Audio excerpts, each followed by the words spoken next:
7:37 de la mañana, estamos en vivo. Esto es Buenos Días por VPI TV. Muchas personas se están preguntando qué va a pasar con las primarias luego de la renuncia de los rectores del Consejo Nacional Electoral y sobre todo qué hay detrás de esta motivación de la renuncia. El día de hoy tenemos una interesante entrevista, me permito corregir el apellido, con Daniel Barnaghi. Él es doctor en ciencia política y profesor titular de la Universidad Simón Bolívar en Venezuela. Doctor, buenos días, bienvenido. Daniel, me disculpo por la mala pronunciación, pero te prometo un chocolate, aunque va a ser carré, Muy justo bien. venezolano. Ya con eso estoy totalmente contento y satisfecho. Gracias por estar con nosotros. Con mucho gusto. Muchas ganas de hablar contigo, que eres especialista en este tema, para que nos des tu lectura de qué significa justo en este momento, cuando estamos ya tan cerca de las primarias de la oposición previstas para el 22 de octubre, la renuncia de estos rectores del CNE. Sí, hay dos palabras sobre las cuales quisiera que comenzáramos a trabajar, aunque esto es el análisis de este tema, es un poco lo que se conoce el análisis tipo club sandwich, ya que estamos hablando tan temprano y muchos de sus televidentes están desayunando. Esto tiene varias capas que hay que ir con cuidado, ¿no? Pero Sí. básicamente los dos términos que quisiera que trabajáramos son la palabra hegemón o hegemonía y la palabra desconfianza. Es el caso que en este momento para el gobierno en Venezuela, para el sistema político en Venezuela, es totalmente implanteable tener un CNE que pudiéramos llamar tibio o gris, donde haya participación de personas que pudieran considerarse cercanas a la oposición.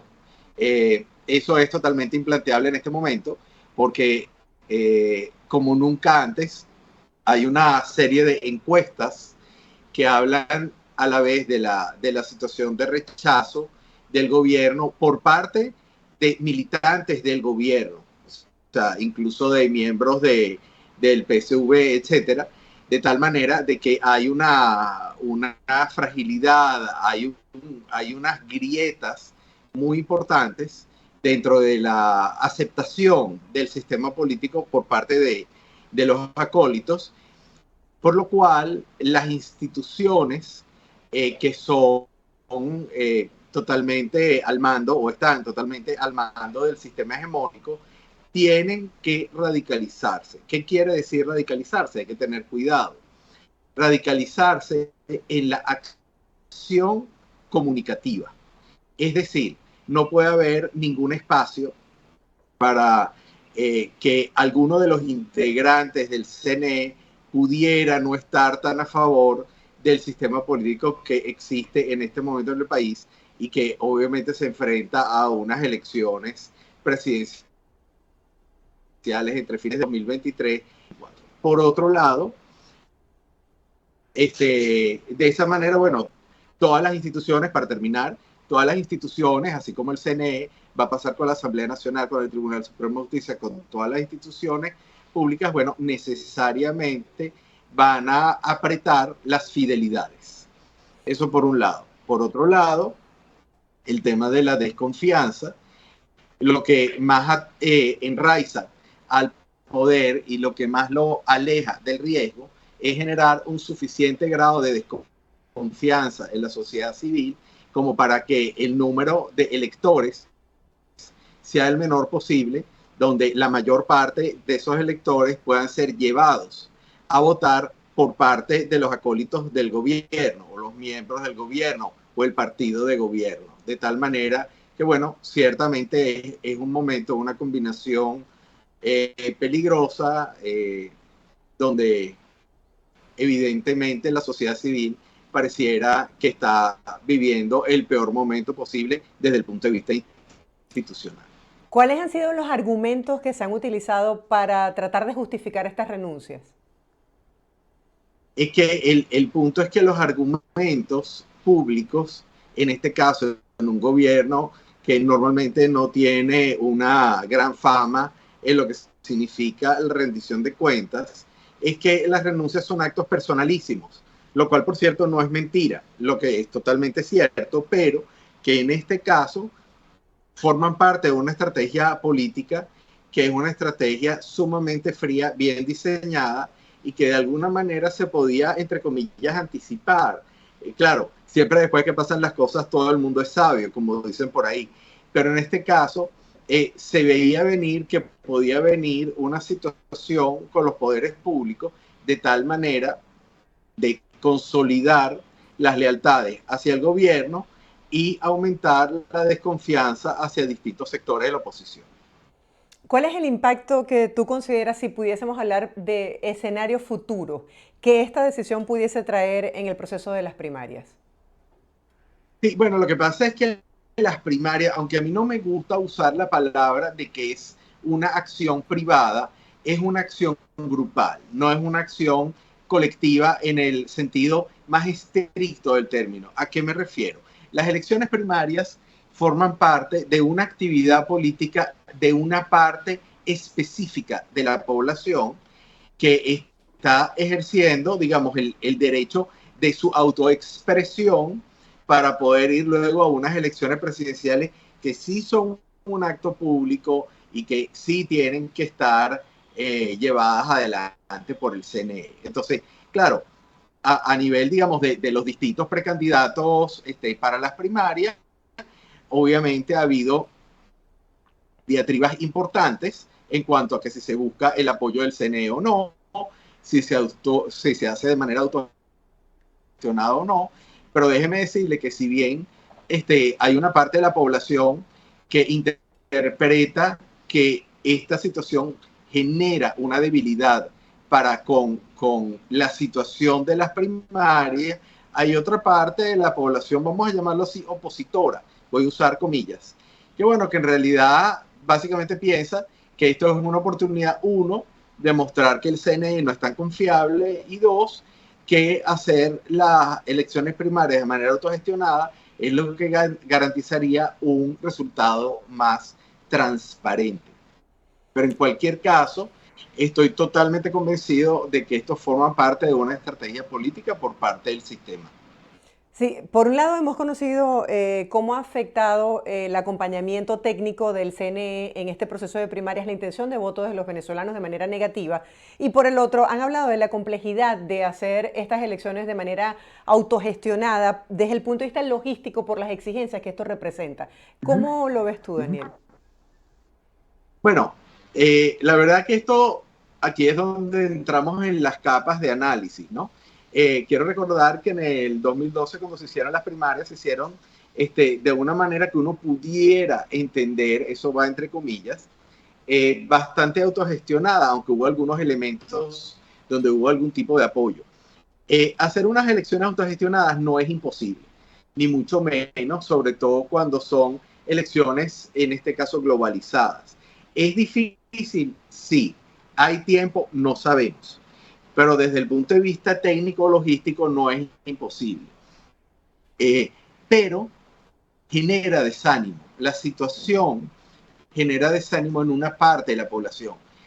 No por el hecho de que obliga a que se tenga que hacer unas elecciones autogestionadas, sino que la gente piensa es en las elecciones presidenciales, donde esta situación genera un aumento en la desconfianza hacia las instituciones, que ya por cierto esa desconfianza es muy alta.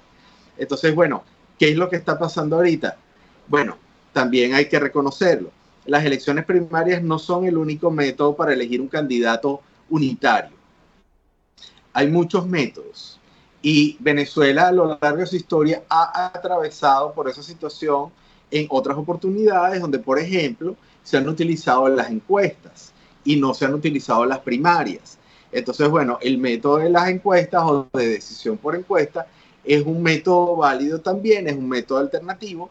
Luego está el método del consenso, que en este caso va a ser muy difícil de lograr, de tal manera que, bueno, yo me imagino que las distintas precandidaturas están trabajando en cuáles son, en plural, los distintos métodos para alcanzar el nombre de este candidato o candidata unitaria de cara a las elecciones presidenciales, que en realidad es la elección que tiene en vilo a todo el país. Hablando de este tema, Daniel, de la intención de voto de los venezolanos, ¿qué opinión te merece las declaraciones de Delsa Solórzano, quien afirmó que las encuestas en Venezuela las gana quien las paga? Eso desde el punto de vista científico, me explico. Es cierto que en Venezuela y en los últimos años, yo quiero citar a un autor que es muy importante en ciencia política y en comunicación política, que es Giovanni Sartori. Él decía en sus textos maravillosos, por cierto, me encanta él como autor, decía que cuando los sistemas políticos tienen restricciones en sus grados de libertad, la gente tiende a mentirle a las encuestas, justamente por miedo, por temor de que la identidad sea descubierta, de que haya una delación por parte de las compañías que hacen las encuestas y se creen listas, con eso entre comillas, ad hoc. Sin embargo, y si bien es cierto lo que dice Sartori, de que obviamente hay una disminución en la calidad de la confianza hacia las encuestas, también es cierto que uno puede diseñar distintos tipos de encuestas que sean mucho más sólidas desde el punto de vista de la confiabilidad y que no necesariamente las hagan las, las empresas que hacen encuestas a las cuales estamos acostumbrados. Se pueden hacer encuestas ad hoc. Por ejemplo, la Comisión Nacional de Primarias podría contratar a un grupo de aplicantes de instrumentos encuestales, de tal manera de buscar, digamos, un método propio de realizar esa encuesta, de realizar un instrumento sumamente entienda el miedo que tiene la gente a decir la verdad en estas circunstancias. Pero yo sí creo que hay maneras de forma, le digo, distintas a los usos de estas empresas, que por más que sean expertas, pues obviamente que cada una tiene sus propios intereses y tiene sus propios precandidatos, donde se podrían hacer encuestas muy válidas estadísticamente. Puertas adentro en Venezuela, Daniel, ¿se conoce cuáles han sido las reacciones de los venezolanos tras darse a conocer públicamente esta noticia de la renuncia de los rectores y qué sigue para el CNE? Sí, fíjense, aquí hay muy importante su pregunta, porque en este caso uno habla de vacacionales con los cuales uno tiene que interactuar. Hay uno que es muy sencillo, que son las redes sociales. Uno se mete en Twitter, uno ya entiende básicamente cómo se están estructurando las opiniones públicas, uso el plural, pero obviamente un país no son sus redes sociales, claro, o las redes sociales que pueden usar, porque es que por otro lado nosotros tenemos gravísimos problemas de acceso a Internet. Venezuela, yo entiendo que mucha gente piensa que está constituida por 3 o 4 grandes capitales de estado y que bueno, Caracas es un poco la que marca la pauta, pero eso no es verdad. Desde el punto de vista estrictamente estadístico demográfico, Venezuela, esto va a sonar extraño, pero tiene una proporción de ruralidad altísima. Y esa proporción de ruralidad altísima participa del hecho político y de la vida política. Y todavía no han podido hacerse estudios de opinión pública que vayan hacia las áreas rurales o las áreas que no tienen una gran penetración de Internet o que no tienen computadora, no tienen teléfono inteligente, no tienen electricidad, pero siguen viviendo el hecho político. Entonces, bueno, esto probablemente va a tardar algunas semanas, vamos a ver cuántas, hasta que uno pueda tener unas respuestas en cuanto a cómo toman los grupos comunicacionales distintos a las redes sociales lo que está pasando con el CNE. Mi impresión es eso, es un aumento de desconfianza importante hacia las instituciones públicas en general, aún mayor. Sí, Daniel, tenemos en este momento un Twitter que queremos compartir contigo para conocer justamente tu opinión. Rafael Arraiz Luca dice lo siguiente: hasta hoy acompaño a la Comisión Nacional de Primaria en mi condición de suplente. Creo que sin el CNE y los centros electorales es imposible hacer la elección primaria de manera extendida. Y también hablaba de que podrían optar por otro método para escoger el candidato presidencial de este sector de la oposición. ¿Qué piensas tú sobre este pronunciamiento? Bueno, obviamente es una vida totalmente respetable. Yo creo que cualquier persona que decide apoyar de manera, yo diría, desinteresada, por lo menos económicamente, todo este proceso, como es el caso de la Comisión Nacional de Primaria, puede verse en esa situación que es un dilema ético, porque realmente la Comisión Nacional de Primaria apuntó todo el tiempo a la ayuda técnica del CNE. Esa es una ayuda técnica que quizás para los que no estamos metidos en esa comisión o no estamos metidos en grupos de interés político, no logramos tener una información completamente transparente sobre, por ejemplo, cuáles eran los detalles específicos en los cuales se esperaba el apoyo del CNE. O sea, uno tiene una idea general de cómo iba a apoyar el CNE, los centros de votación, las máquinas, pero no había un detalle estructurado, de tal manera que cuando sale de la mesa la opción del CNE, porque hay que colocar, quieren hacer, digamos, una caída y mesa limpia para con todos los rectores y no solo con los que son más comunicacionalmente cercanos al chavismo, sino con todos, absolutamente todos.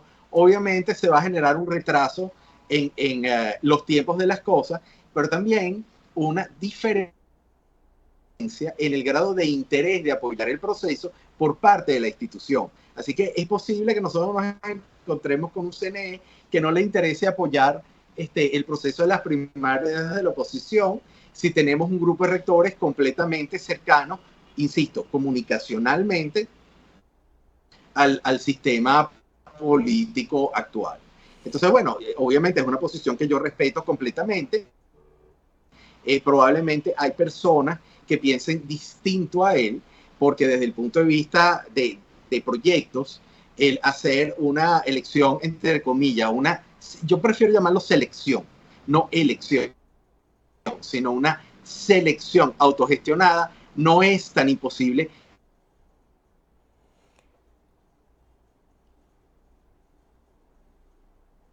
Sí, Daniel, estamos tratando de recuperar la conexión. Tenemos problemas en este momento para recuperar esta llamada. ¿Me escuchas?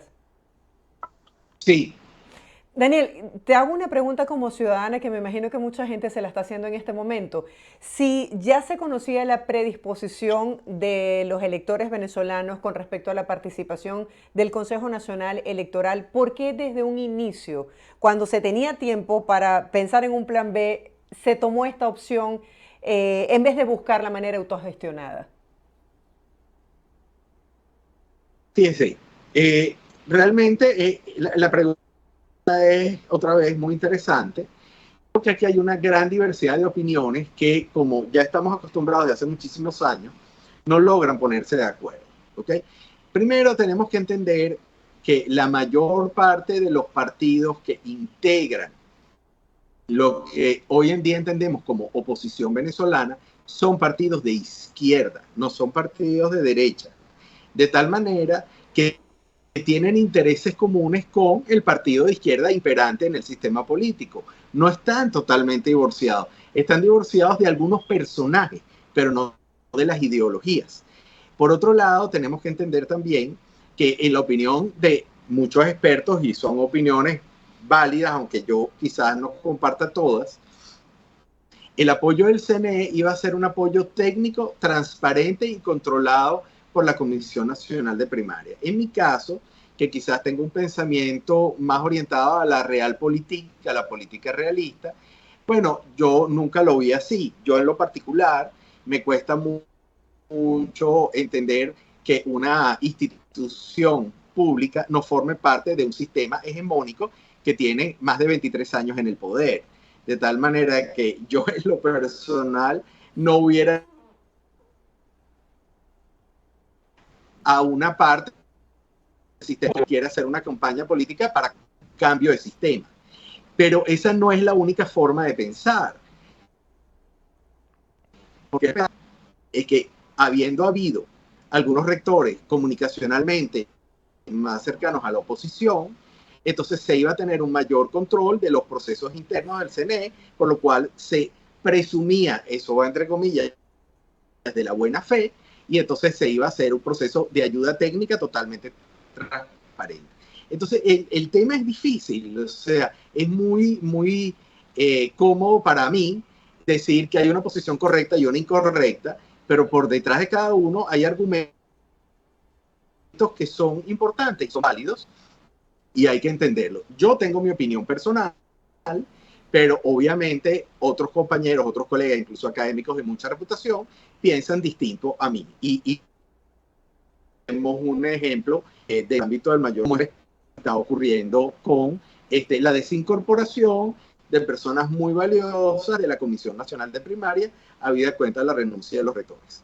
Justamente sobre este tema quisiera hablar ya para finalizar. ¿Qué tanta aceptación tiene la Comisión Nacional Primaria y el proceso como tal dentro de las organizaciones políticas venezolanas, tomando en cuenta que tras aprobarse este lapso de inscripción de candidaturas había ocurrido algo muy impactante? Había pasado una semana y nadie se había inscrito.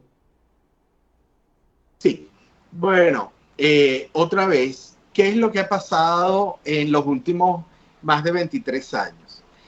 La estrategia política fundamental es el aumento de la desconfianza. Desafortunadamente, eso es tan cierto hacia el sistema político en el poder como hacia la dirigencia opositora. Nosotros podemos hacer un gran recorrido de agrupaciones ad hoc de la oposición, la Coordinadora Democrática, luego el Frente Pleno, etcétera. Yo ya ni me recuerdo de todos los nombres, que terminan, o sea, que comienzan con una aprobación muy importante, incluso eso ocurrió con el gobierno interino, pero que terminan con una bajísima aprobación y una bajísima confianza. Entonces, aquí lo que está pasando es lo mismo, son ciclos políticos, porque el tejido que está por debajo de todo es la desconfianza. Entonces, aunque la Comisión Nacional de Primaria pudiera haber estado integrada por gente sumamente capacitada, valiosa intelectualmente, también se dejaban ver muchas costuras, se dejaron ver posiciones de apoyo hacia precandidatos que no debió haber ocurrido, se vio posiciones radicales sobre una determinada posición. ¿Cuáles candidatos, Daniel?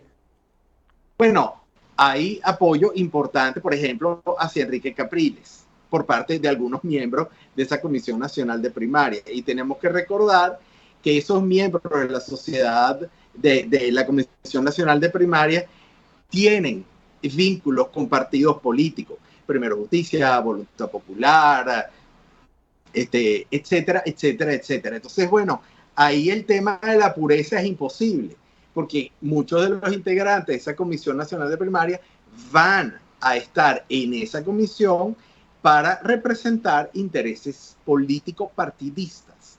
Entonces, bueno, en algún momento eso también salió un poco a la luz y eso generó desconfianza. Entonces, bueno, estamos entrampados porque estamos en un país donde en este momento el grado de confianza interpersonal en las instituciones es el más bajo en toda la historia del país desde que se mide ese parámetro, que es desde 1973. Ahora, con la renovación de los rectores, esté quien esté en este cargo, ¿la percepción del venezolano sobre el Consejo Nacional Electoral es la misma?